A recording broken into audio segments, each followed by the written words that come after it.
О, Ты был сокрушен на Голгофе. На Голгофском кресте Господь все совершил и поразил тебя в этом Иисусе, чтобы ныне мы были свободны, чтобы ныне мы могли уповать, чтобы ныне могли следовать за Господом. И пусть пред именем Иисуса Христа преклонит язык и колено, исповедует язык и преклонит всякое колено. Всякая немощь, всякая печаль, всякое неустройство, потому что мы исповедуем здесь, и наши языки исповедуют Иисуса Христа Господа. Господом на этом месте Иисус Господь, Иисус Спаситель. Поэтому пусть преклонится всякое имя проблем, всякое имя Духа, смущающего. Мы говорим, Дух смущения запрещает тебя. Пусть Господь высвобождает Духа, Духа Божьего устройства, Духа шалома, Духа радости. Пусть радость Духа Святого наполняет каждое сердце. Это место Божья атмосфера, Божья атмосфера, Божья атмосфера.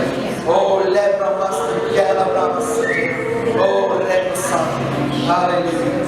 Благодарим Тебя, Господь. Благословляем Тебя. Мы сделали сейчас две вещи. Вначале я хочу спросить. Здесь есть, иначе бы я не спрашивал, те, кто, может быть, даже вы выглядите хорошо и приятно, все замечательно, но вы пришли, у вас есть печаль. У вас есть печаль, у вас есть какое-то... Не надо этого стыдиться, хуже, если вы уйдете с этой печали. Бог хочет, чтобы вы получали свободу, и не свободу в конце.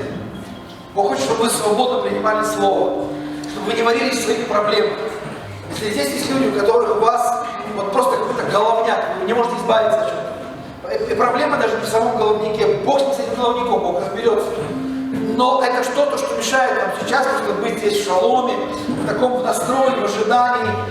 У вас будет такое, знаете, не совсем корректное выражение, да? Рожники гоняете, у вас там что-то каша какая-то варится, котелок, что-то происходит, печаль какая-то, какие-то заботы, может быть, какие-то застарелые какие-то обиды, какие-то неустройства. Если это вы, поднимайте руку.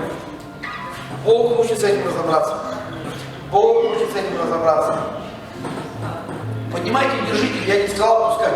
Поднимите руку и держите. И вот те, кто рядом, особенно лидеры, возлагайте руки, начинаем молиться. Начинаем молиться и прорываться за всех, кто поднял руку. Всем, кому нужно. Господь здесь, чтобы изменить атмосферу, Он показал мне картину.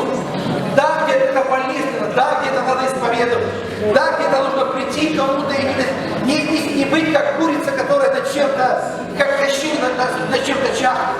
Это не просто молитва, это лишь только старт. Тебе нужно найти кому-то, чтобы кто-то взял твое время. Лидер домашки, один из лидеров церкви, пастырей. Мы идем против всякого духа ныне, всякого духа бесконного печали, всякого духа смущения, который привносит какие-то болезненные ощущения. Это время выйти на свободу, это время благоприятное, лето Господне, лето промысотея, щи не промысотея.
Я хочу сразу предупредить, сама молитва по себе, она не работает.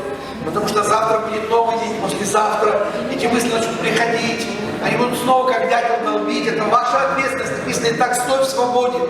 Если Господь тебе дарует в духе через молитву, не начинай снова спеть и вариться в чем-то, начни думать о другом. Это не, знаете, это не психология, в смысле, не какая-то мистериология, как бы, да, мы там, нет, начни, Библию помышляйте о корне, переключай свое внимание.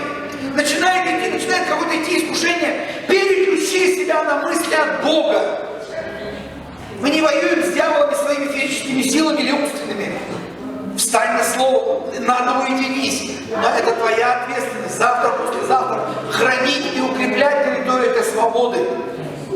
Чтобы не прийти в следующее воскресенье, и опять за тебя нужно молиться, потому что всю неделю в чем ты был и в чем варился. Да, мы молились сейчас, молились за тебя, молились с верой, я верю, те, кто за тебя молился. Но есть тогда твоя часть также. Взять свою жизнь в свои руки с Божьей помощью. Аминь. Аминь, слава Ему. Аминь. Второе, что мы сделаем сейчас, вы видите, сколько у нас.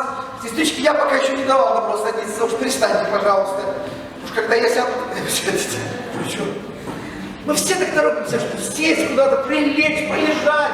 Все устаем, изнемогаем. Еще потрудиться надо. На церковь не для... Я же написал служить. Не я буду служить, мы все будем служить. Пришло время служить Господу. Выходите на службу. Вы видите, сколько свободных мест вокруг рядом с вами. Вот сейчас мы возьмем какое-то время. И давай молиться. Просто возьми как минимум ты должен помолиться за еще одно соседнее кресло с тобой пустое, которое. А лучше 2 или 3 молись за дополнение. Просто начни видеть этих людей. Начни верить, что Бог желает наполнить не ради количества, не ради массы людей, чтобы нам еще было меньше дышать и было жарче.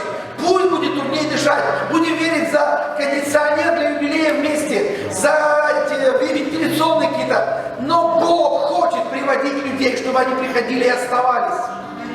Все, пошли работать, молитва пошла. Идем рядом, куда-то перемещаемся, везде, где свободны, на каждое кресло пустое должно быть возложена твоя рука, и в молитве простерта твоя вера. Аллилуйя. Можно что-нибудь дать?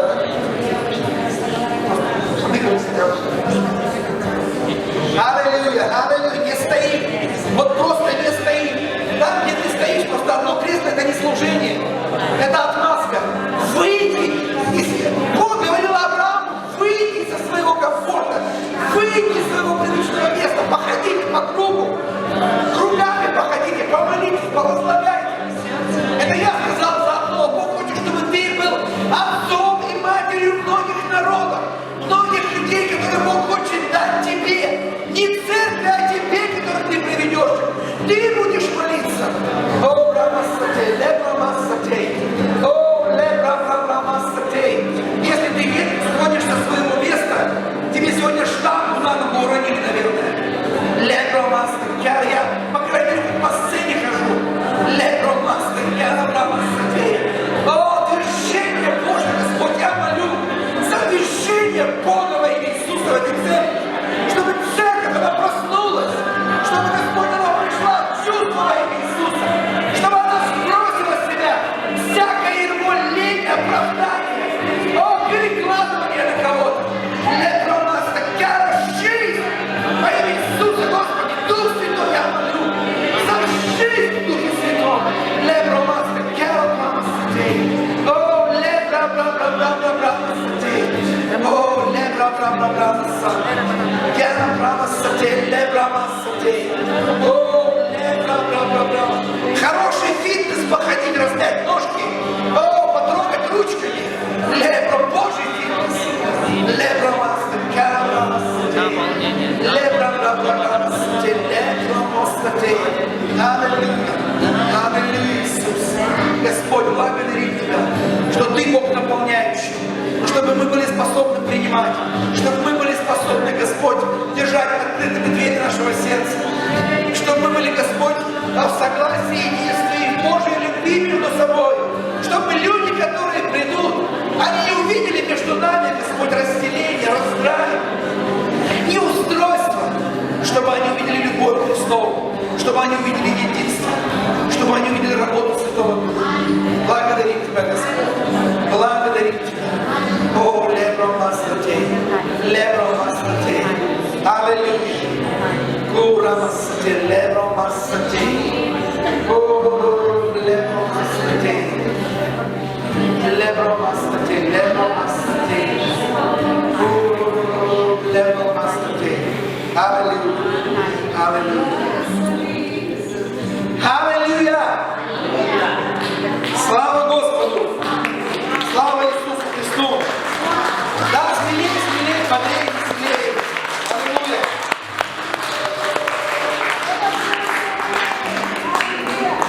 Аллилуйя! Я увидел 3 картинки, когда мы поклонялись, прежде чем я вас посажу. Вначале, может быть, это иногда связано напрямую, не знаю, нет, когда, знаете, наславление, оно такое вот живенькое. Я видел, как ангелы радуются. Знаете, вот если в прошлый раз мы молились за людей, у которых были какие-то трудности, какие-то времена, это уже легче, это уже на самом деле гораздо легче. И ангелы этому радуются, что свобода приходит больше. Но свобода не ради свободы. Свобода ради того, что Бог хочет что-то делать в вашей жизни, и на самом деле через вашу жизнь. И это я верю, что будет больше. И еще что я увидел, сейчас я вторую где-то, пока говорил, пропустил, наверное, придет тогда. Но в конце то, что я увидел, это, знаете, когда вот что-то рвется, нитка, да, и вы можете ее легко связать, как бы, да, там, узелком каким-то, да. Но я увидел Христа, который стоит с распростертыми объятиями, и он с одной стороны делает, знаете, как пучок кабеля как будто, и с другой стороны, как пучок кабеля. И что он делает? Определенное усилие нужно ему для этого. Это не так, как легко, но он берет и он стягивает, он соединяет. И я просто услышал то, что было разорвано. Возможно, разорвано в отношениях, возможно, разорвано внутри самого себя человека, возможно, разорвано между братьями и сестрами, возможно, разорвано между общинами. Иисус сказал, и он, потому что я увидел это, он соединяет то, что было разорвано. И это работа, но есть наша часть в этом также. Быть открытыми и быть готовыми. И третье, если я вспомню, или кто-то помнит, тогда я вам скажу. Скажи соседу, кому-нибудь обернись, к соседу обернись. И все оборачиваются, услышали, дошло хорошо. Скажи, Божий движ.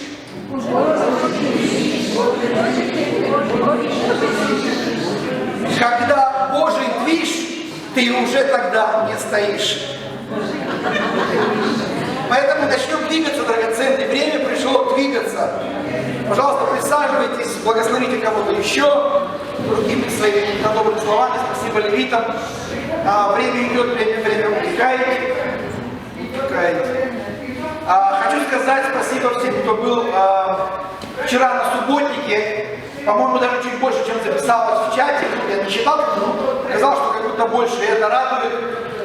Сколько бы ни пришло, но когда приходит чуть больше для того, чтобы отстоять что-то, знаете, когда идет враг, и нужны какие-то определенные части, ну, сколько-то количество, да, всегда как-то больше лучше, чем, знаете, отчаяние как бы пришли.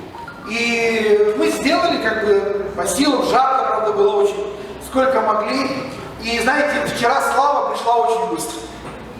Неожиданно быстро. Нам важно не гордиться, потому что мы просто будем продолжать такие вещи делать. И будем делать массово больше, и качественно, и благословений. Просто, слава Богу, что кто-то умудрился. Знаете, нужны такие независимые фотографы, потому что все отчаянно убирались. Но, слава Богу, что кто-то хоть какие-то кадры сделал.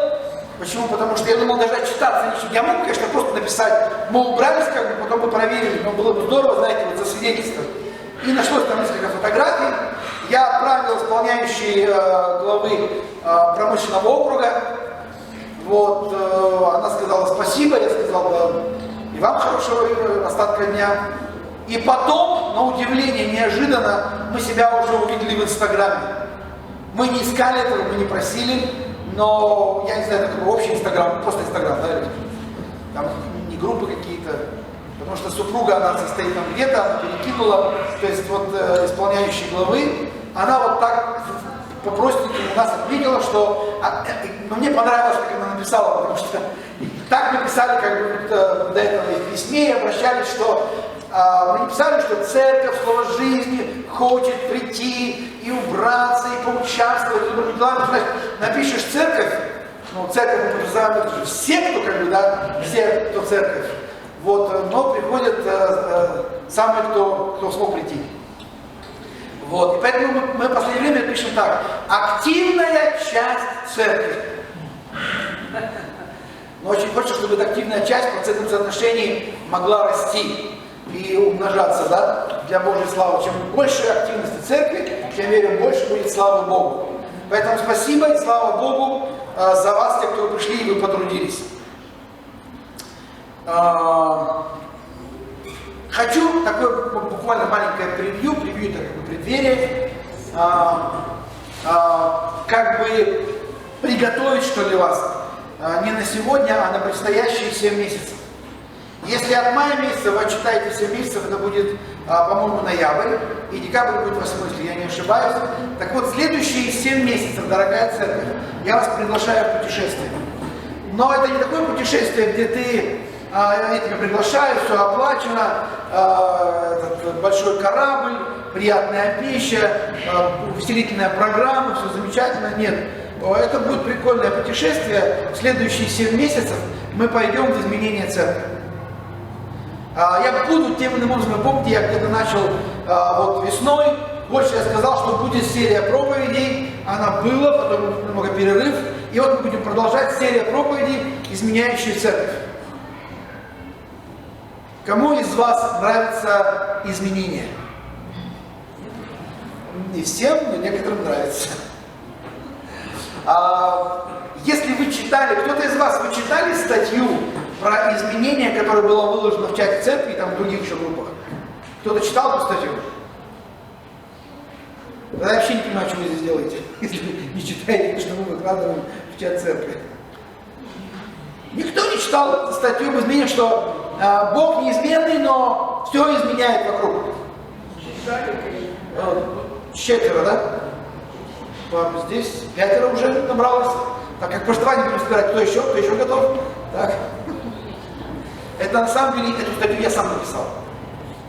Я не то чтобы ищу, чтобы она кому-то понравилась, но я выложил ее, я на этой неделе был в уединении, брал время с Богом, и было хорошее время, хочу еще больше в перспективе, и вам того же желаю.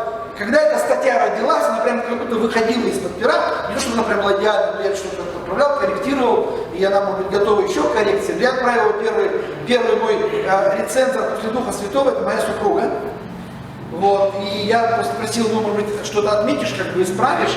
Она просто, может быть, возможно, не успела, но ответ был такой 100%, не знаю, 100% в смысле, что статья, или 100%, что хорошо. Потому что когда я писал ту статью и дописал уже ее, это я немножко вас интригую, кто-то точно это прочитает, наверное, придет домой, а если не прочитает, я вас спрошу потом. Нам нужны изменения на самом деле. И я думаю, что любой из вас был бы рад изменениям. Представьте, если бы там, ну не знаю, кто рад классным изменениям? Денег привалило в отпуск, там, я не знаю, там здоровье выздоровело, там нашлись кто-то потерянный. Вчера где-то я случайно, есть такая, знаете, программа «Ищи меня» там, или «Найди меня», или как-то. Якутия прославилась немножко. В этой программе нашлись давно себя, или долго, не знаю сколько, это чуть ли не с детства, не знавшие, но искавшие брат с сестрой. Представляете, когда люди находят, кого долго не видели. Вы хотите изменений? Хотите. Почему я спрашиваю? С одной стороны, я же так спрашиваю, что такое, ну, как сказать, аккуратное молчание, что ли, как бы, да, или даунтер, или вообще о чем. Послушайте, изменения по-любому придут. Изменения придут по-любому. Вопрос, это будут изменения от Бога, или это будут любые остальные изменения, включая дьявола, атмосферу, природу, я не знаю, там, катаклизмы, там, время, история, жизнь, начальство, работа. Изменения по-любому придут. Но вот мы же все, на самом деле, по-хорошему хотим, чтобы изменения в жизни, они нас не привели к чему-то печальному, к потерям, деньги потерял, не нашел, здоровье хуже, в семье что-то все рассыпается, на работе грозит сокращение, увольнение. Ау? Кто за хорошие изменения? Хорошо. По крайней мере, мы как бы вроде бы выравниваем на правильный путь, замечательно. Хорошо, я спрошу еще один вопрос. Кстати, проповедь сегодня, я забыл ее название, хотя я давал, не будет, нет? Это в смысле самого названия. Есть, да? Да, вот. Название проповеди «Поговори с Богом, да будет воля твоя». Сегодня мы об этом поговорим. Но прежде чем задам вопрос. А кто из вас хочет, чтобы в вашей жизни все, слово «все» подразумевает «все», насколько это возможно, было по воле Божьей? Кто-то в теме начал, что есть воля Божья вообще? Кто из вас вы хотите, чтобы в вашей жизни все, насколько это возможно, как бы, да, где Бог, где я, Господи, помоги, где я усилия, где Господь, где Дух Святой, где, ну, чтобы как-то все-таки воля Божья была в полноте. Поднимите ручки. Хорошо, ну, вроде большая часть, замечательно, я рад за вас. Римлянам 12 глава, 2 стих. Это не проповедь, это мое такое вступление. И не сообразуйтесь, ой, меня тут, извиняюсь, надо прочитать у меня. Нет, правильно. И не сообразуйтесь, там же с 1 стиха начинается, и не сообразуйтесь с веком сим, но преобразуйтесь обновлением ума вашего, чтобы вам познавать, что есть воля Божья, благая, угодная и совершенная. Я тут как будто на 4 сложил здесь. Воля Божья, типа тире, да, или это воля Божья, она благая, угодная и совершенная. Можете ли вы согласиться не со мной, вот с Библией, да, с местом Писания Римлян 12:2, что воля Божья, как она есть, как Бог хочет нам открыть, показать ее, чтобы мы в ней были, она угодная Богу, а значит и нам, она совершенная, воля Божья, и она благая. Вы в курсе, что Бог благой? Это значит, Он добрый, классный, Он супер, Он душка, он Отец, и Он вообще любит нас, и мы возлюбленные, и вот Он просто вот, всех готов обнять, и каждого в отдельности. Вот если можно так коротко сказать, что Он благой, и Его воля, что такое Его воля, да? Воля – это Его желание для нас. Оно доброе для нас, оно благое. Кто из вас не против, чтобы воля Божия в вашей жизни, она исполнилась? Кто-то все-таки догадывается, куда-то я веду. Конечно же, не я, я говорю, что Дух Святой. Хорошо, вы согласились, что воля Божья это хорошо, чтобы оно было. Вы согласны с Писанием, что воля Божья она благая, угодная и совершенная. Теперь давайте вспомним, просто в Писании не будем открывать. Христос, Он пришел, рожден от девы, достиг возраста 30 лет, из них 3, то есть следующие 3 года после 30 он проповедовал, то есть 30 лет где-то он был, где-то он приготовлялся, да, созревал, в 30 лет пошел он в свое призвание, 3 года проповедовал, и на 33-й год что с ним случилось? Ну, кто-нибудь? Его распяли для начала, да? Он не просто умер физической смертью. Как, знаете, умирают люди до старости дожить, как бы там в сонме родственников, как бы, да, в покое желательно, чтобы последнюю кружку поднесли там воды, наставление, может быть, какое-то. Знаете, как в том анекдоте, вы вот слышали, нет, еврей умирает, уже лежит, как бы, уже вот все, там, ну не на смертном еще одре, а еще дышит, как бы, но понимают, что уже скоро, все собрались, все дети, жена, там, и он говорит, там, вот, на кухне. Да, на кухне, я помню. Вот, говорит, на кухне свет, а нет, кто-то по-другому там немножко. Кто-то есть там еще? Да, что-то, да, это. А кто-то еще придет, кто-то должен еще прийти, как бы, да, последний. Нет, все здесь, так кому свет на кухне горит? Чисто еврейский экономический вопрос, да? Так вот, смотрите, Иисус, Он пришел, Он был взят людьми, Он был распят, Он был мучим, Он был избит. Мы все смотрели «Страсти Христа» Мела Гибсона, и мы плакали все. Мы понимали, и знаете, в тех фильмах, где хочется хэппи-энда, но может быть вот в этот раз, когда я буду смотреть, что-то изменится. И ты смотришь, как Чапай, ну, уже 150-й раз, там, я не знаю, там, кто-то чего-то не доживал. И здесь это та же самая история, без хэппи-энда, как хотелось бы людям. Его распинают, его избивают, и он умирает. Мучительная смерть на кресте. Теперь я хочу спросить вас. Мы сами сказали же, что Бог благой? Аминь или аминь? Мы сказали, что Его воля для нас, она благая, угодная и совершенная. Аминь? Или угодная, совершенная и благая? Переменное место как бы. То есть Бог добрый, и воля Его на 100% добрая для нас. А что насчет Иисуса Христа? Как вы думаете, Он был в воле Божьей? Когда Он был на кресте? Конечно. Когда Его избивали? Когда Ему одевали терновые ветки и иголки втыкались в голову? Когда Его оскорбляли? Когда Его вели по Виа Долороса, водрузили на Него крест? Когда пригвоздили, прибивали этими толстенными гвоздями? И потом проткнули Его под ребро? Бог в это время изменился, хоть на, не знаю, там, на какую там микрон, на там, я не физик, как бы, да, не теоретик. Или вы можете согласиться, что даже в всей этой ситуации Бог все так же оставался благим и добрым.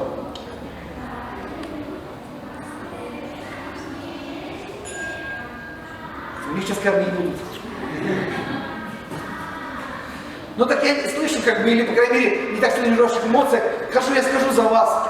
Я скажу то, что Библия говорит.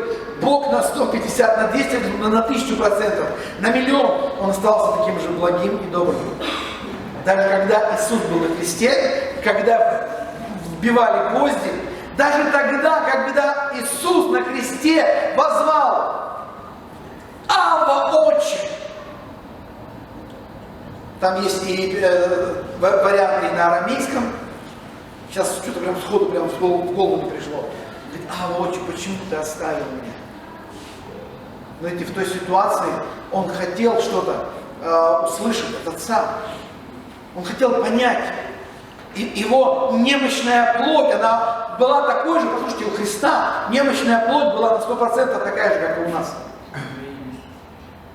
Дух его был Божий.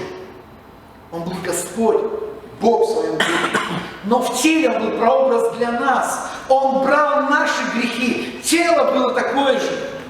Почему? Потому что если мы пойдем чуть раньше в Гефсиманский сад, вы помните эту историю, да?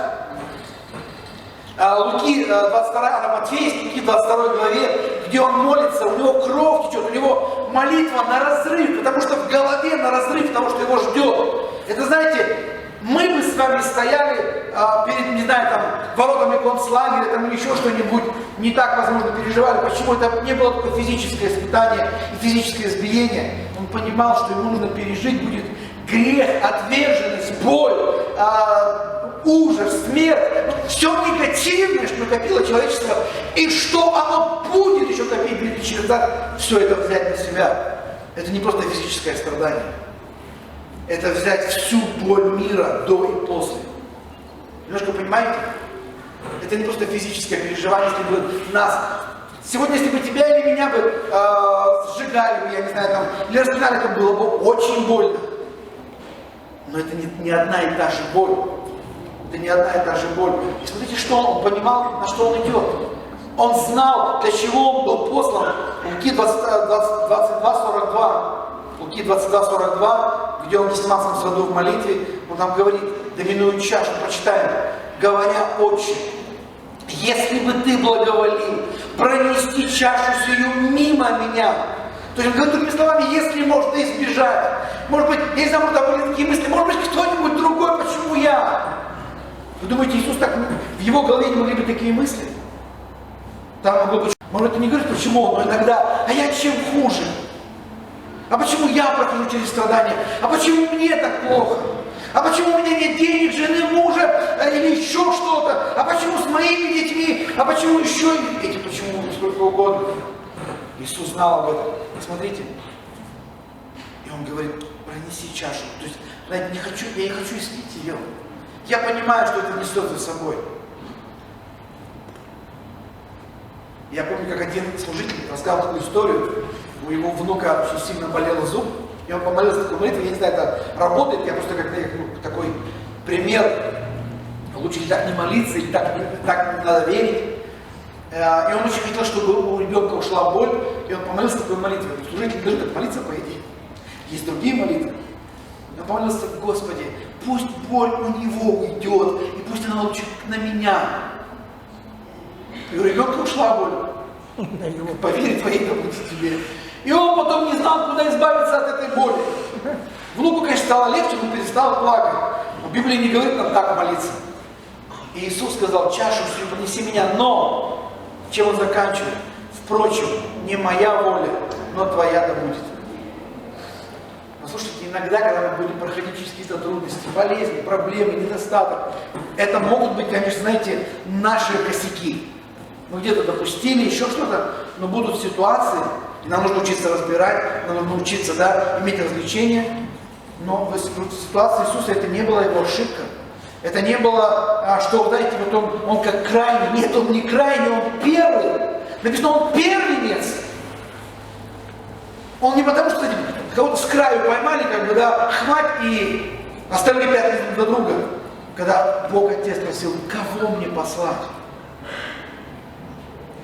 Там было сонм ангелов, и они бы все бы ринулись за сыном, даже вместо сына, с сыном. Но он сказал: я могу, я хочу, я готов. Когда он был в вечности, когда он из вечности пришел, ему пришлось прийти через это испытание, через испытание этой борьбы. Вопрос воли Божьей. И я все-таки еще хочу вас спросить: вы хотите, чтобы вся воля Божья была в вашей жизни? Будьте честны. Как-то вдруг стало меньше.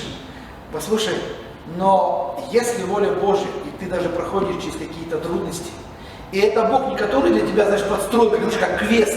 Ну я посмотрю, докуда он дойдет и где он там носом уроется. Нет. Но иногда сама жизнь, сами обстоятельства Бог просто иногда допускает для того, чтобы наш характер, для того, чтобы наше исповедание, наша вера, они строились не на нашей самоуверенности. Написано, как огнем опаленный, обожженный, как золото и серебро, выплавленная была наша вера. Иногда воля Божья на то, что... И она благая потом. Она не благая, чтобы ты страдал, она благая, чтобы ты прошел через страдания и вышел лучше, чем золото, говорит Библия. Аминь или аминь? Аминь. Поэтому, если ты где-то болеешь, проверяй, испытывай, верь ли ты, испытывай, не демоническое ли это. Но если где-то Господь даже что-то допускает, доверяй Ему все равно. Она благая, потому что ты видишь, и слава Божия будет над тобой. Аминь, аминь. Вы понимаете, о чем я говорю? Хорошо, надеюсь. Кто-то из вас, вы слышали такое имя проповедника Дэвид Вилкерсон? Да, слышал. Кто-нибудь читал его книгу «Видение»?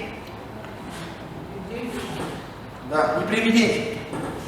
Эту книгу я прочитал на заре своего христианства, когда, помню, утром шел на молитву, у нас были утренние молитвы в парке, я шел в парк, и перед этим я не мог уснуть всю ночь почти, как-то мне в руки попалась эта книга, я прочитал ее. Я не рекламирую ее вам читать, но если вы уже взрослые дяденьки в вере, то в принципе почему бы и нет, немножко такого Божьего страха, не нагнать, а отрезвиться, потому что там он описывает то видение, которое ему было дано, я не помню, я читал ее 25 лет назад, прямо вот хочу снова перечитать.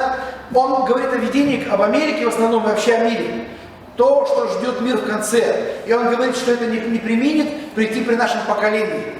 То есть его поколение еще жило, сам он уже ушел к Господу, по-моему, года 2 лет назад они вместе с женой разбились в машине, Бог по-разному забирает. Так вот, когда читаешь его книгу, я читал, я рыдал просто, я был испуган отчасти, испуган за людей, что они могут погибнуть, потому что он описывает, как будет Америка рассыпаться как по швам, как будет мир просто трещать, катастрофы, катаклизмы, хаос, и я не буду касаться всего, что хотите, найти сами почитаете.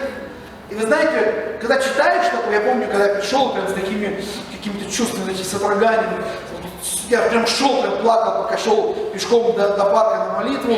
Пастор меня как-то пытался успокоить, сказал, ну, не всякое время, как бы, книги всякое время, как бы нужно правильно, да. Вы знаете, мы сейчас такие времена, когда уже пора бы трезветь, пора бы бодрствовать. Почему? Потому что, когда читаешь все, ужасаешься, как все это пережить, как все это верующего, еще мириады неверующих, которые Бога не знают.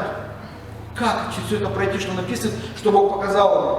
И вы знаете, он дает такой ответ, как ключик, что пройти через все это смогут только те люди, у которых будет откровение о молитве. Скажи откровение о молитве. Откровение о молитве. Сразу даю ремарку, откровение о молитве это не знание о молитве. Это знание, которое ведет тебя к конкретному, эффективному, успешному, интенсивному, неотступному пути в твоей молитвенной жизни. То, о чем я сегодня буду проповедовать, видите, за проповедь название, если можно. Поговори с Богом. Поговори с Богом. Иисус знал Бога, говорил, общался, знал Духа. Ему Отец показывал, что и как делать. И знаете, нам нравятся такие места Писания, где Иисус проводил время с Отцом, потом выходил, там освобождение, там исцеление, там спасение толпы, да, тут чудеса, тут еще что-то. Вот такая воля Божья нам нравится. Но Иисус знал волю Отца, и Он знал, и в Гефсиманском саду Отец Ему показал, и Его плоть просто визжала, и не хотела, и наша плоть визжит, когда нам в гораздо простых вещах говорят: изменись, пойди попроси прощения, измени здесь свою жизнь, перестань так поступать. У нас сегодня, знаете, сегодня мы живем во время такого, когда гордость аж прет, когда амбиции прут, все умные, все знают, все друг друга готовы учить.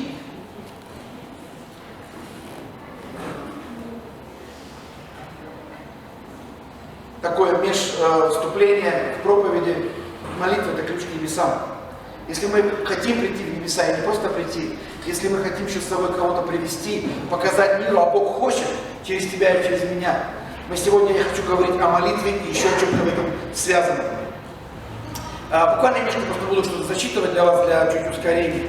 Церковь зарождалась на молитвенном собрании. Вы помните, да, книга Деяний, Писание, что церковь была очень молитвенной.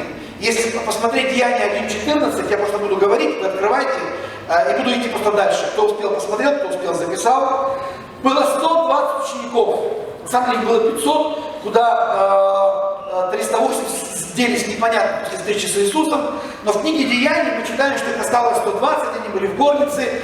И они 10 дней неотступно, может быть, с утра до вечера, может быть, ночами. Я не знаю, как они делали это.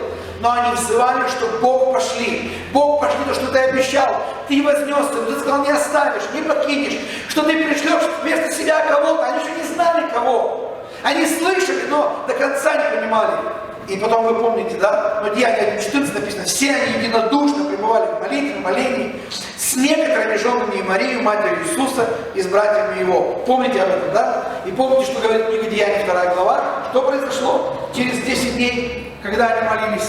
Я не знаю, почему это 10 дней, но там есть приблизительное объяснение на самом деле. Да, потому что была Пасха, потом должно было пройти вот эти дни, а потом через 10 дней Пятидесятница.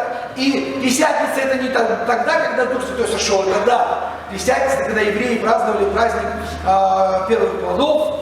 И вот они, первые плоды, первая церковь, Дух Святой сошел, с сильным веянием ветра, могущественным.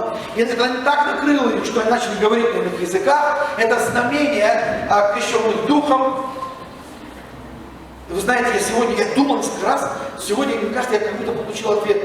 Вы помните, что в прошлом году, перед началом пандемии, мы еще не знали, что это нам ждать, что это выльется. Вы помните, у нас был 10-дневный марафон? Да. Это был январь, по-моему, если я не ошибаюсь, да? Да. Январь, перед февралем, когда у нас была конференция.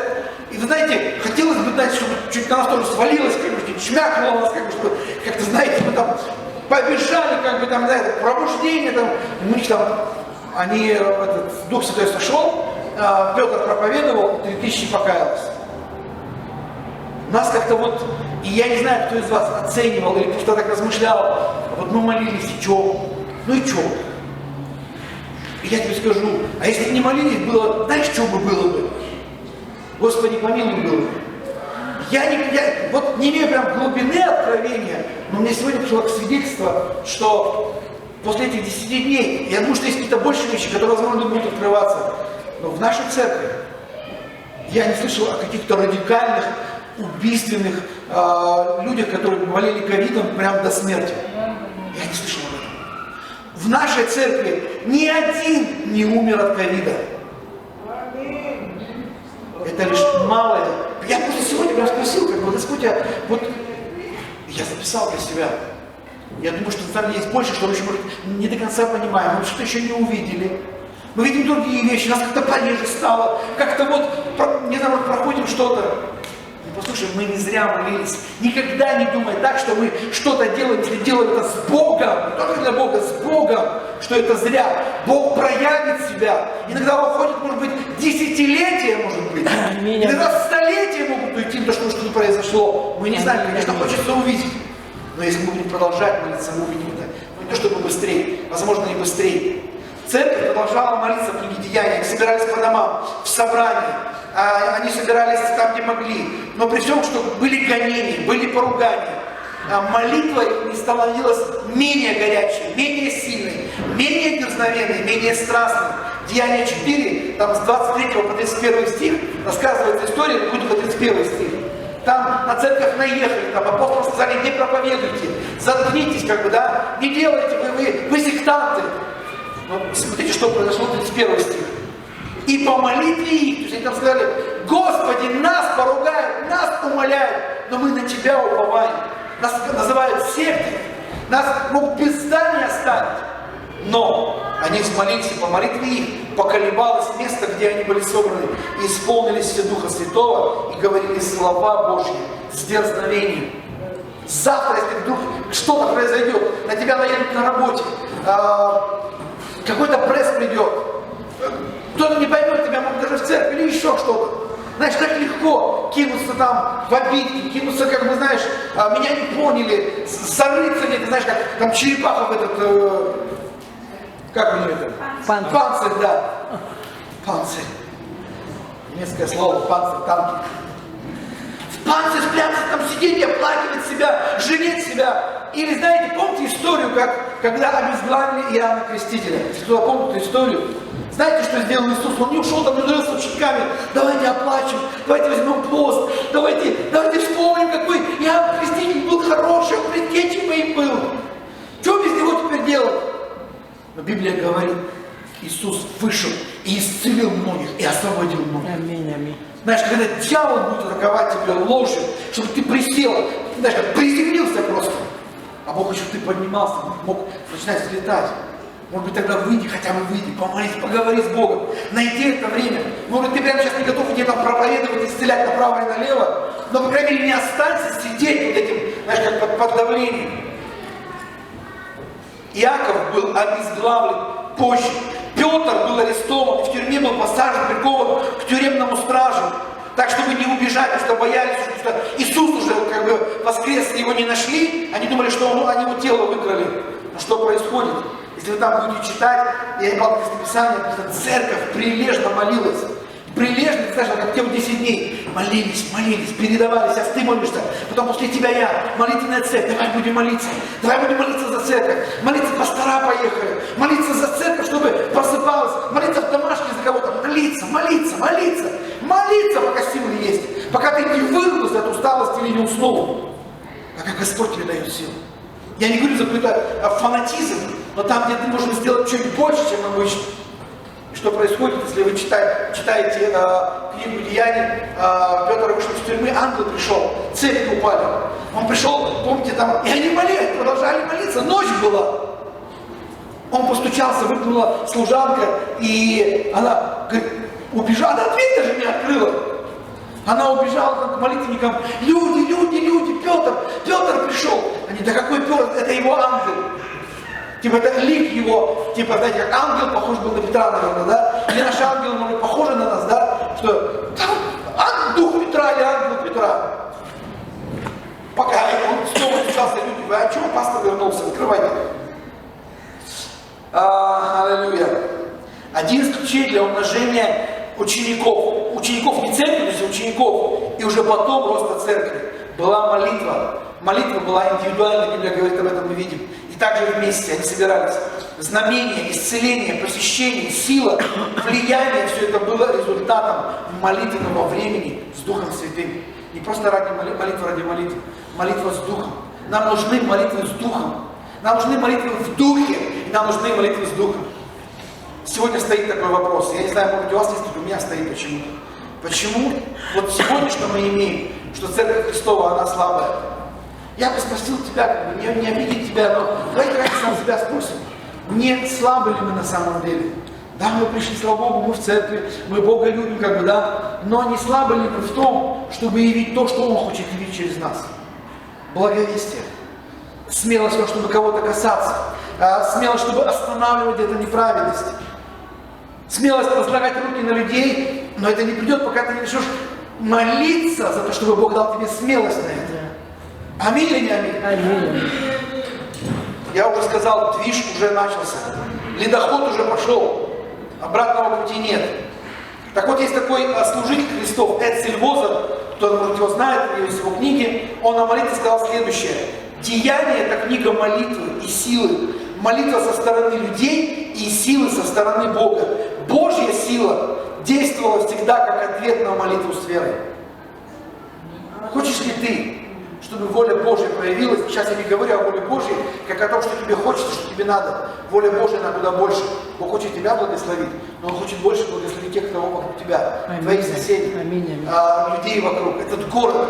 Бог хочет благословить этот город через твою молитву веры, Аминь. через твою молитву неотступности, через молитву, в которой ты будешь слышать Духа и уже смотреть на обстоятельства не физическими глазами, а верой, еще не видя, что исполнилось, но верой, что это изменится во имя Иисуса. Аминь.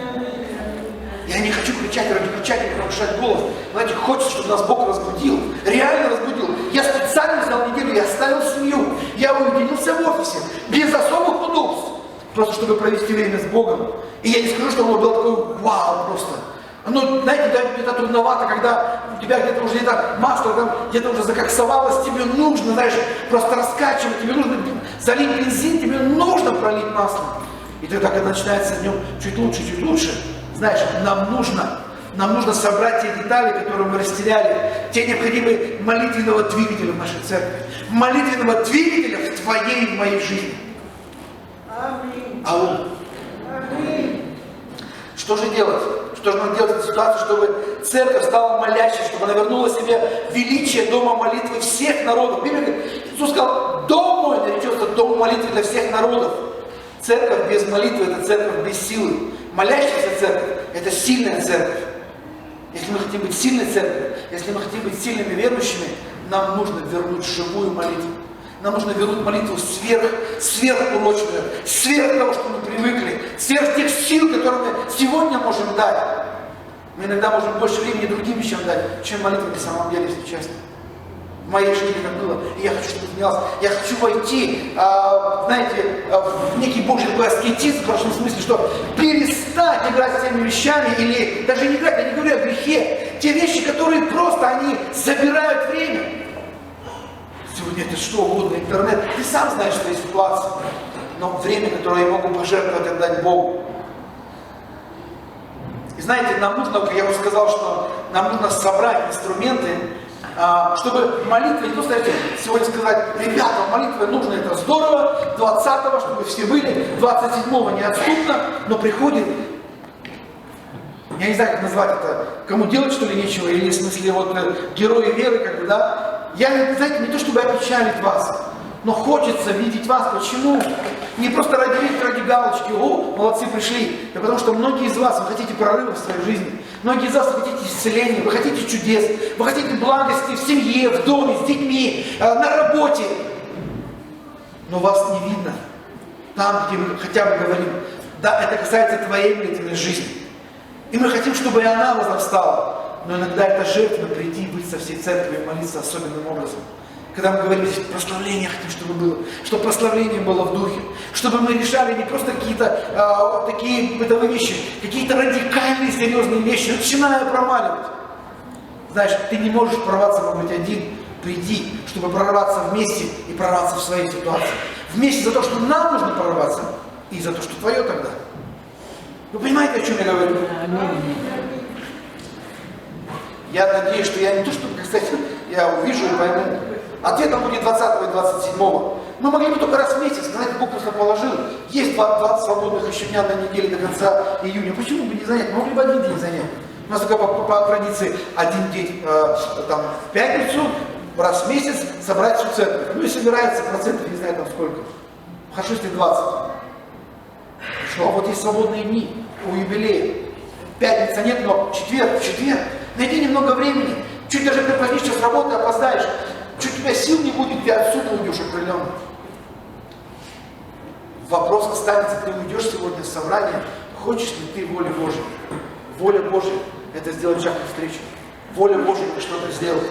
И первое, что я хотел бы, это в тех 7 изменениях, мы пройдем с вами через 7 месяцев, через 7 стратегических изменений. Скажи, 7 стратегических изменений. 7 стратегических изменений. Слава Богу, все еще живые. Послушайте, это не сейчас то, о чем я сказал, чтобы это было для вашего, прежде всего, духа, не для вашей души. 7 изменений, это не какой-то, знаете, опять новодел какой-то. Сейчас что-нибудь опять что-нибудь будем делать. Нет, я уже радикально взялся за себя, и я радикально буду браться за вас. Но я прошу просить Духа Святого, чтобы Он, прежде всего, это делал. Брался за всех, за нас. Потому что если мы не перешагнем через изменения, те, кто перешагнут, веселее будут идти вперед и будут идти бодрее. Но для этого нужно, по крайней мере, быть, по крайней мере, ну не то, чтобы не пропускать, по крайней мере, быть внимательным, по крайней мере, держать открытым сердцем. Первое, и это стратегическое изменение называется, его не будет сейчас здесь, оно у меня здесь есть, это изменение воли, со своей волей перейти на волю Божью. И оно связано напрямую с молитвой. И вот то, о чем сейчас хочу говорить, скажи желание. Желание. Для молитвы очень важным является желание. Матфея 6:33. Матфея 6:33. Матфея 6:33, пожалуйста. Ищите же прежде Царство Божие и правды Его, и это все приложится вам.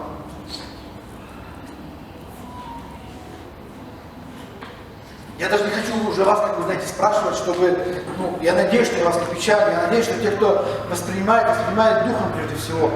Не потому, что кто-то, ой, проповеди такие печальные, загоняются. Никто никуда не загоняет. Ребятушки, наоборот, вытаскивать надо, вылазить, надо голову из песка вытаскивать.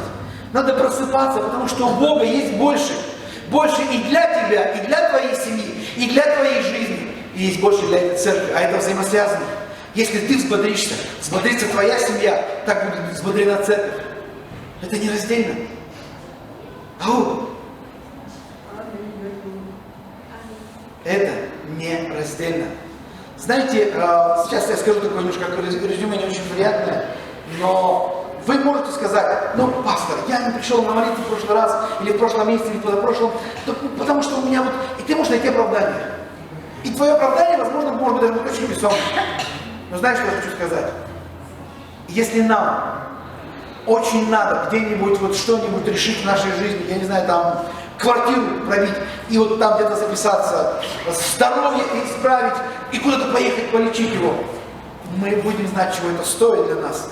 И мы уж постараемся, насколько это возможно, по силам поехать куда-то, заплатить, там твои родные где-то оказались в долгах в каких-то ситуациях. Понимаете, например, о чем я? Помните, в прошлой серии было сказано, да? Нам нужна победа, мы за ценой не постоим. Если нам где-то нужна победа, мы каждый из нас знаем, что мы будем готовы пытаться, по крайней мере, платить хоть какую-то цену. Но когда кто-то из вас, вы не приходите на молитву, если только вы не умерли, и если в это время вы не работаете, потому что у вас смена заканчивается, началась, там, не знаю, там в обед, только ночью закончится, или вы там в смену до утра на сутки, скорее всего, я думаю, у вас просто не было желания на это. И с одной стороны, это естественно составляющая. И тогда мы, потому что устал, сил нет, почему-то есть те, которые и устают, и сил нет, но почему-то приходят. Я сейчас никого никуда не вгоняю. Может, это не самая лучшая реклама молитвы 20 и 27, но я хочу вам сказать, если вы хотите, чтобы в вашей жизни что-то изменилось, и чтобы изменения были явными, 20-го тебе нужно быть здесь. Если ты не хочешь изменений, можешь не приходить. Мы тебя любим, мы благословляем тебя. Но если ты хочешь, чтобы тебя Бог благословил, и чтобы изменения пришли, 20-го здесь, 27-го здесь. Аллилуйя. Кто-то еще здесь, вы хотите изменений? Можно не поднимать руки. Знаешь, сама жизнь она будет показывать, хотим ли мы изменений. Я хочу изменений. Я уже устал без изменений. Я хочу больше Бога в моей жизни. Я хочу больше Духа Святого в моей жизни. Но тогда мне нужно желание. Что такое желание?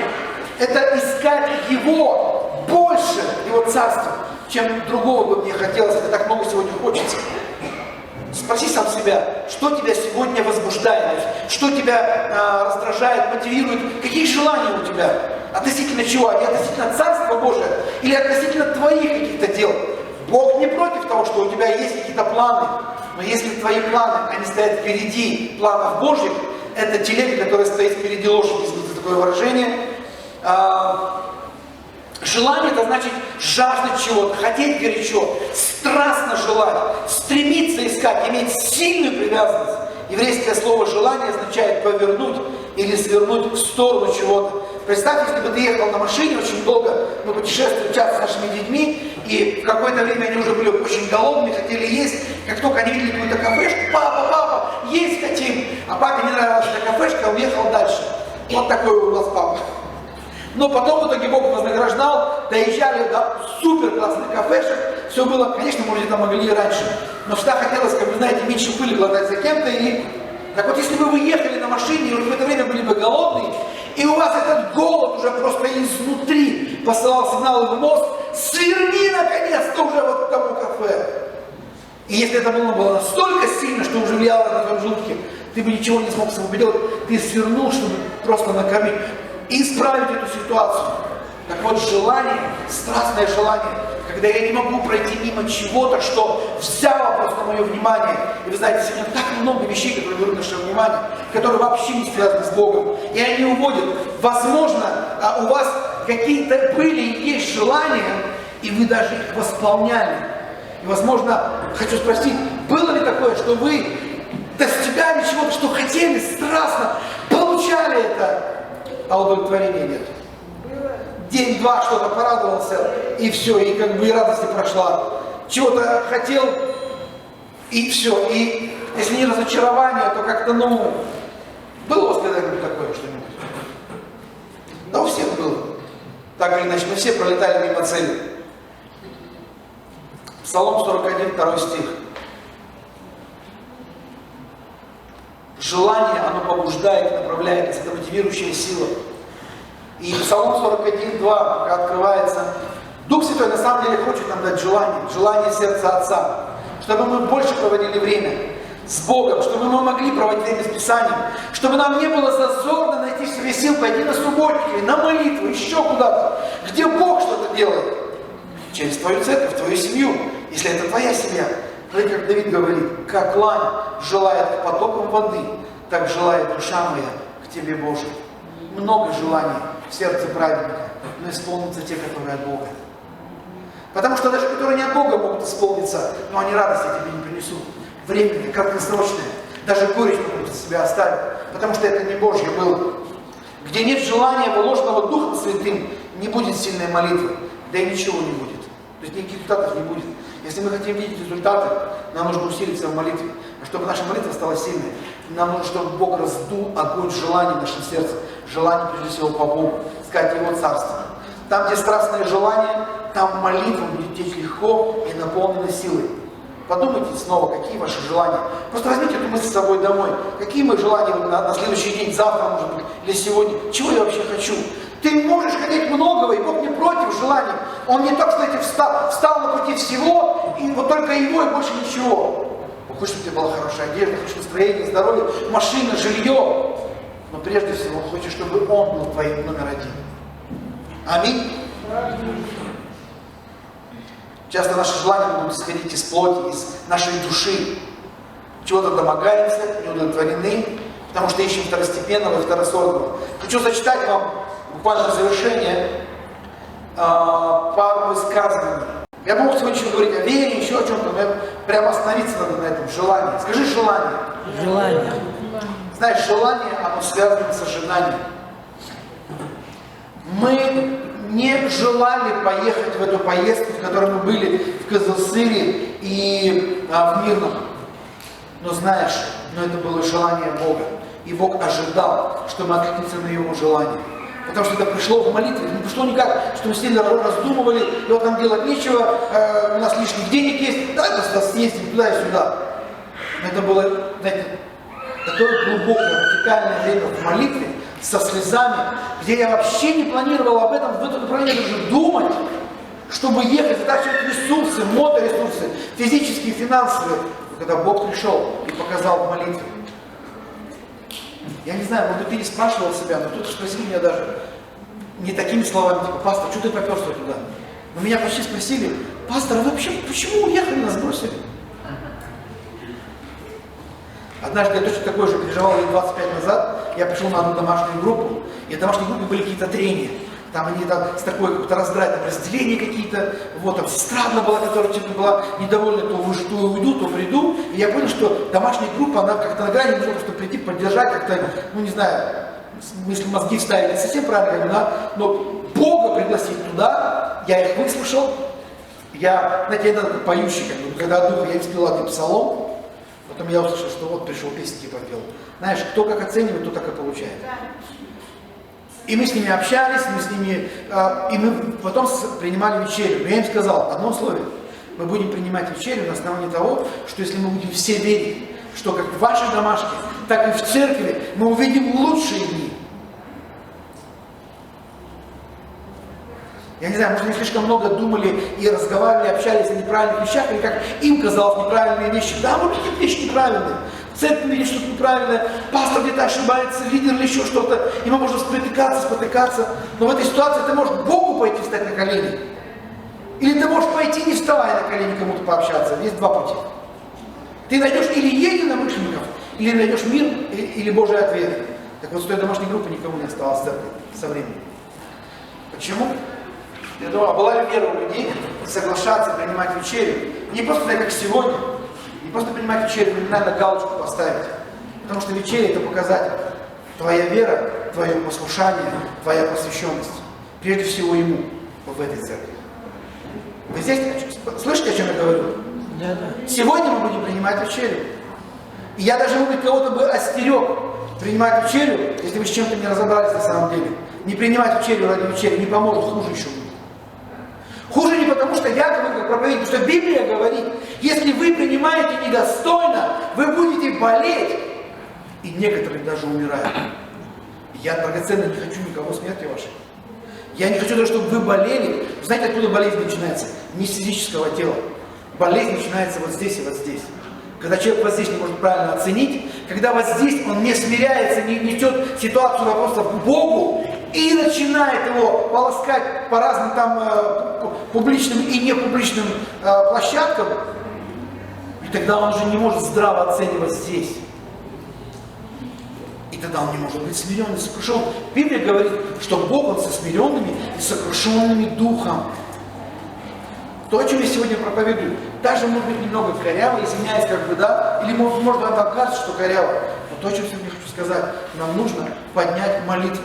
Молитва – это не просто молиться, это мою волю смирить под волю Божью. И слышать от Духа, а не от проповедника, будет субботник, будет миссия, а будет еще что-то. Мы собираем на аппаратуру, мы хотим приглашать людей, мы хотим какой-то новый проект сделать. Мы верим, что Бог это ведет. И можно быть зрителем и оценщиком, а можно, по крайней мере, сказать, Господи, я, может, не все понимаю, но я благословляю, я молюсь, и тогда получить свидетельство в сердце. И тогда уже на основании свидетельства вообще возрадоваться. Аминь и аминь. Можно спросить честно? Я вот хотел, думаю, вначале, потом отложил, потом опять, не то чтобы не уходит, как бы, есть ли здесь кто-то? Ну просто будьте смелым, как бы, да, мы никого не осудим, никого не как бы что как бы как-то в негативном фоне. Но вот вы знали, что пастор с женой поехали в Кызылсыр, вы их не видели неделю, и потом, не видя, знали, что они уехали в Мирный. Кто-то имел смущение по этому поводу? Ну, просто честно, вот, нет, те, кто радостные вопросы, я хотел спросить, тут как бы, те, кто вы, у вас как бы, как так, там черный опять, что такое-то? Вот прям червячки какие-то, да. Ну что опять, теннис играет опять. Ну будьте честны, потому что если вы останетесь с этим, это вас будет дальше волнить, как дядя. Или все прям супер, вау! Нет, просто если такие есть, за вас молиться надо, я хочу за вас помолились, драгоценные. Чтобы вы свободу получили. Так как, может быть, сегодня просто они не пришли мы. Сегодня все просто аминь. Венцеремос, кубинос, партизанос. Но если партизанос, тогда все пойдем. Хорошо, я зачитаю последнее. Если можно, немножко музыкального оформления. Самуэль Чедрик. Это из одной книги я взял. И я буду руководствоваться этой книгой, она сегодня для меня такой как некий мануал. Мы пойдем с лидером в глубину, я вам обещаю, драгоценный. Я слишком давно обещал, сам не исполнял, пришло время исполнительности, мы пойдем на глубину. Я это исповедую, чтобы Дух Святой меня просто взял за уста и за сердце и помог мне переступить через мою плоть, через мою не хочу и лень и все остальное. Но время пришло, 7 месяцев впереди. 21 год это время радикального перехода, войти в новое состояние церкви. Потому что 22 год, я не знаю, что нас ждет, но мы лучше будем готовы и будем сильными, и будем крепкими. Самуэль Чедрик сказал так: единственная забота дьявола – это удержать христиан в молитве. Ему нечего бояться в безмолитвенном изучении Библии, в безмолитвенной работе и в безмолитвенной религии. Он смеется над нашим трудом, насмехается над нашей мудростью, но дрожит, когда мы молимся. Он дрожит, сатана будет дрожать, когда мы молимся. Каждый в отдельности, как огоньки, и собирает это в мощный пучок, мощный факел. Еще один молитвенный, его называют «Великий молитвенный воин», я его читал, не слышал, но беру как бы выдержку из книги Э.М. Баунс, вот так его зовут, фамилия его Баунс, «Великий молитвенный воин». Желание – неотъемлемая часть молитвы. Желание предшествует молитве, сопутствует и сопровождает ее. Молитва – это словесное выражение желания. Чем глубже желание, тем сильнее молитва. Без желания молитва – это просто бессмысленный набор слов. Такой формальной молитвы без сердца, без чувств, без сопутствующей ей настоящего желания, но ее нужно такой молитвой нужно избегать как чумы. То есть, если в молитве нет желания быть с Богом, искать Его, то лучше не начинать, как бы говорит автор. Он говорит, практиковать такую молитву лишь трата драгоценного времени, и от нее не происходит ни одного настоящего благословения. Я прочитаю последнее, уже просто прочитаю. Давай молиться о желании, чтобы молитва стала выражением искреннего желания души. Чувство нужды созидает горячее желание. Если мы сегодня ни в чем не нуждаемся, когда у человека нет жилья, он может звать Бога: Господи, дай мне крышу над головой. Когда у человека нет каких-то благ, как у нас с женой, когда начали появляться дети, и стиральная машинка была куплена в семью, потому что до этого я 2 года полоскал пеленки в ванне. И я устал это полоскать. Но я так помогал своей жене, потому что она начала с детьми. Это когда было 2 детей. Когда стало уже 3 детей, и, по-моему, появился 4-й, я уже не помню, да, когда уже, 4-й уже был, по-моему. Или 3 еще было. 3 было. И у нас уже на 5 человек уже было достаточно много посуды.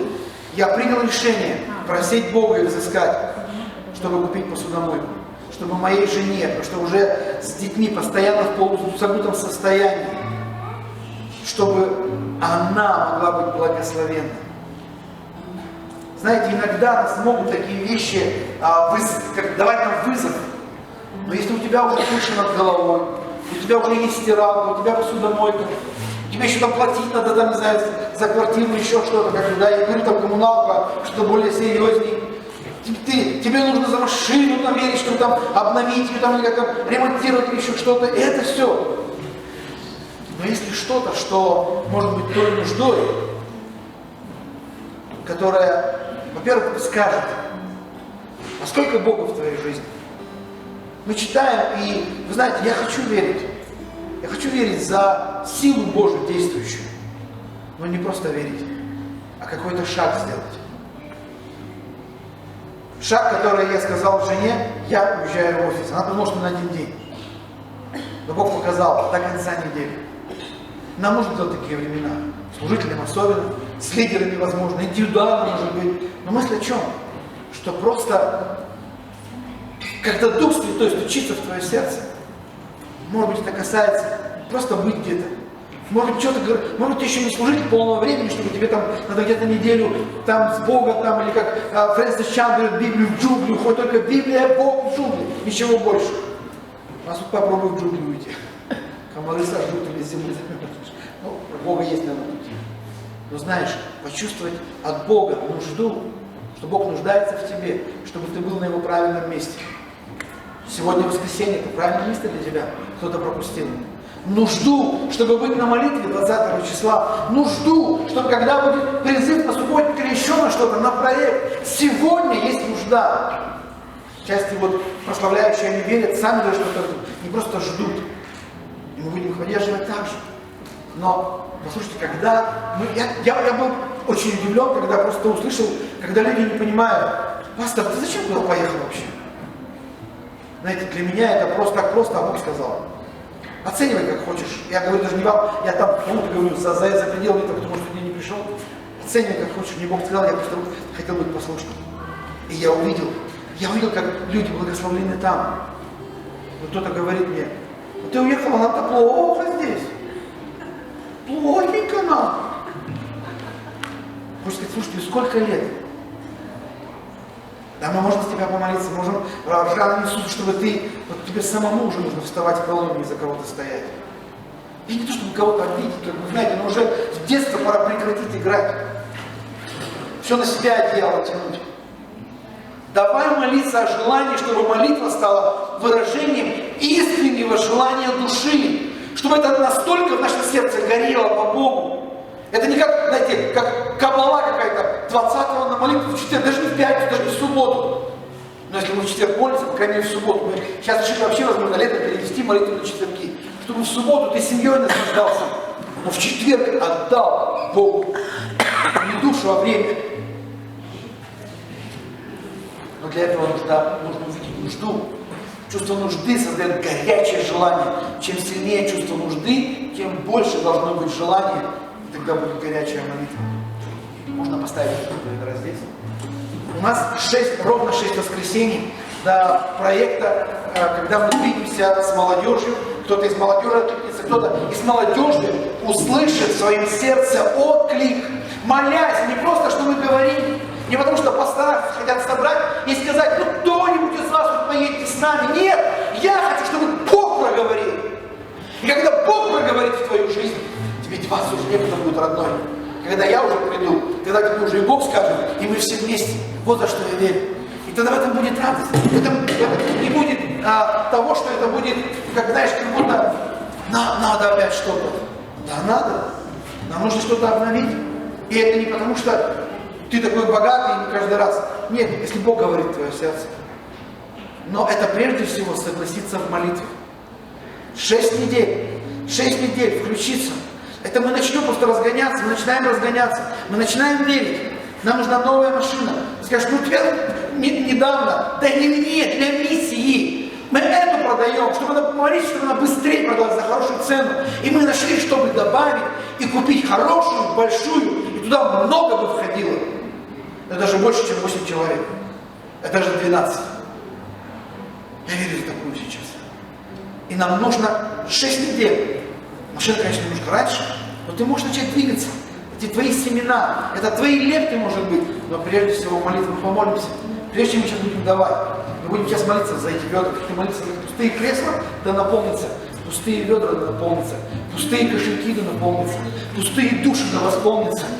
Вера, которая слабо укрепится, огонь, который, может быть, не погас, но тлеет, пусть загорится во имя Иисуса Христа. Почему? Потому что там люди, они одни.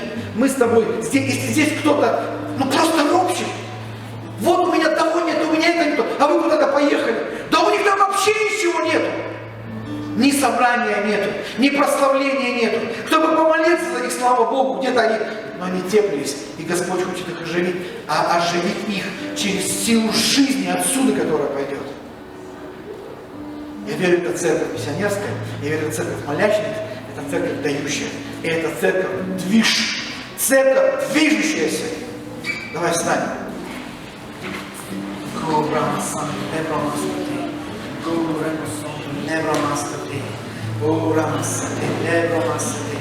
Отец, во имя Иисуса Христа, прежде всего, Господь, я благословляю Твой народ, я благословляю Твоих святых. Господь, Божий шалом, Господь, над каждым из них. Господь, никому, Господь, никому, чтобы сатана не приходил с ложью, якобы осуждение, потому что, Господь, я как пастырь молю, чтобы Ты больше, Господи, вкладывал этих драгоценных людей в мое сердце. Больше, Господь, Твоей любви, больше, Господь, Твоего желания быть с ними, служить, Господь, им и не только им, но вместе с ними. И я, Господь, высвобождаю свободу в Духе Святом, радость в Духе Святом, чтобы не то, что дьявол будет пытаться перевернуть, чтобы Дух Святой хочет оживить свою церковь, оживить свой народ, отрезвить, стряхнуть с себя что-то, чтобы увидеть, что есть больше, но это больше есть цена, и в цене есть радость. В цене есть радость, потому что Бог дает силу платить цену, Бог дает силу преодолевать, Бог дает силу все делать и жертвовать, и благословлять, и видеть, что Бог показывает, как мы будем распространяться. Мы будем распространяться по Якутии, мы будем подниматься во имя Иисуса. И давайте прострем просто руки, не просто смотря на эти бедра, просто увидите эти места. Вернигистяв, Кызылсыр, Мирный, Чурапча, туда, куда мы будем двигаться эти лета. Какие бы ограничения не были, я верю, Бог даст. Мы идем, Господь, чтобы ограничения они не влияли на Божью работу. Мы можем быть выше ограничений во имя Иисуса. С верой подняться, не смотреть на естественность. Выше подняться, делать больше, делать сильнее, делать смелее. Господи, во имя Иисуса Христа. Поэтому, Господь, не люди, которые наполняют. Ты, Господи, наполни. Ты наполни закрома. Ты наполни, Господь, финансами, транспортом, Господь, ни одной машиной. Придет время, когда, Господь, целый кортеж будет ехать. Как, Господь, как бы ехал цирк, а не цирк, а церковь, Господи, будет приезжать, будет разворачивать шатры, будет ставить площадку, ставить аппаратуру, давать концерты, давать благовестнические концерты. Начни молиться, чтобы Бог хотел что вкладывать.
Аллилуйя.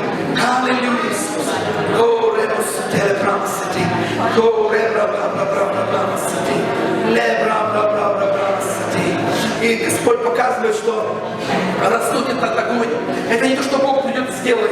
Это нам нужно каждому на своем месте начать разбывать, начать дуть, начать шевеление в то направление, куда Дух Господень, Он дует, Он направляет, Он видит. О, лебромастатея, лев ничего не пропустить, быть внимательными, слышать от Него. Лебромастатея, горомастатея, где-то это веяние, когда ты начнешь читать Слово Божие, ты будешь чуть больше усиливаться. Там, где ты возьмешь время в молитве с пониманием на языках. О, это веяние, когда ты оставишь какие-то старые мысли, старые пути. О, лидеры, пожалуйста, подходите к вечере. Берите, разбирайте, я буду пока молиться еще. Мы будем принимать вечерю сейчас. Не вкучкуйте только в одном месте. Возьмите вечерю и распределитесь по церкви, чтобы вы были так, не в одном где-то месте, как в прошлый раз. Дорогой Небесный Отец, во имя Иисуса Христа на руках молитвы, Господь, мы приносим Твою кровь. И мы приносим тело Твое, ломимое за нас, и кровь, Господь, пролитую. Сегодня и ныне, Господь, мы хотим принимать это достойно. Мы хотим принимать свято. Мы хотим принимать так, чтобы страх, Господь, Он был на нас. Господи, чтобы это усиливало еще больше, когда мы будем принимать, чтобы страх Господень, чтобы, Господь, каждый лидер мог преподавать достойно, чтобы каждый приходящий мог достойно приходить и понимая, если должно прийти исправление, должно прийти правде Божией, тогда, чтобы не нарушать заповеди, не нарушать Писание, нужно тогда пойти и исправить ситуацию. Будь то семья, будь то отношения, будь то обиды или еще что-то. Господь, о Господь, благослови, благослови. И сейчас лидеры, они будут выходить на дистанцию, там, где они будут стоять. Берите вместе с помощниками или сами. Господь, благослови, мы благословляем. И тогда вы видите своего лидера, так, чтобы лидер стоял чуть-чуть, вот даже здесь вы слишком близко стоите друг друга. Любовь Романовна, Яна, слишком близко друг к другу. Чуть прямо отстраняйтесь, прямо уходите на край даже, если удобно. Вот ближе сюда, к сцене выйдите кто-то. Сюда, Любовь Романовна. Любовь Романовна, вот сюда прям выйдите. Так, чтобы и тогда начинайте стягиваться к своим лидерам, к своим ассистентам. О, Рамасатей. Это время, чтобы лидер мог сказать пару слов. И тогда, когда вы примете вечерю, вот здесь есть 2 ведра. Когда вы примете вечерю, вот здесь есть 2 ведра, и у кого будет на сердце, и у кого будет вера, и у кого будет свидетельство Духа, тогда, приняв вечерю, вы сможете жертвовать на этот через 6 недель проект посвящения. Мы не назвали его пока никак. Аллилуйя. Представляющие, вы можете тогда принять не пить крови что-нибудь. Аллилуйя. Аллилуйя. Аллилуйя, Господь. Пусть Твоя атмосфера устрояется. Не все всегда бывает тем порядком, к которому мы привыкли. Может быть, не до спонтанности. Мы движемся, мы все еще учимся. Но мы прежде всего в том, чтобы поступать правильно, поступать достойно. Но достойно дела Христова. Не умоляй.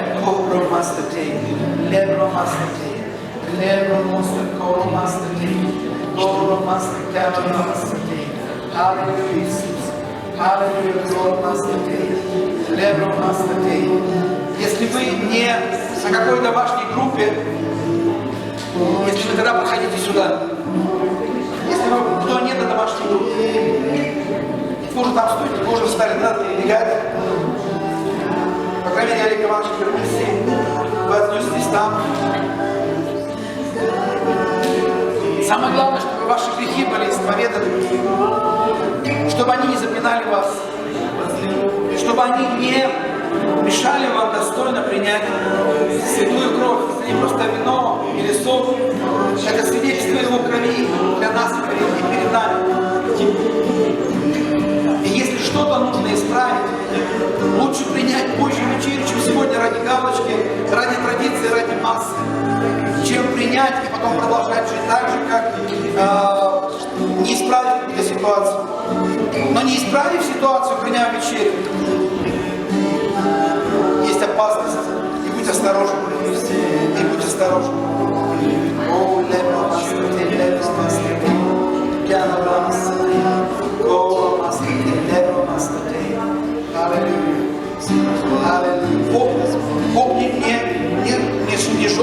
Он строгий. И его строгость проявляется в том, что он любит, и он не хочет, чтобы кто-то пострадал.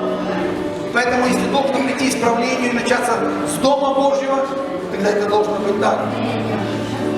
Тогда вы берете, и вы тогда предлагаете. Вы, детский служитель, если провели что? Там, и провели там. Все.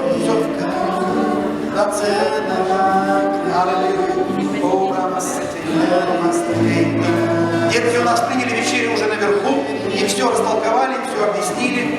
Аллилуйя.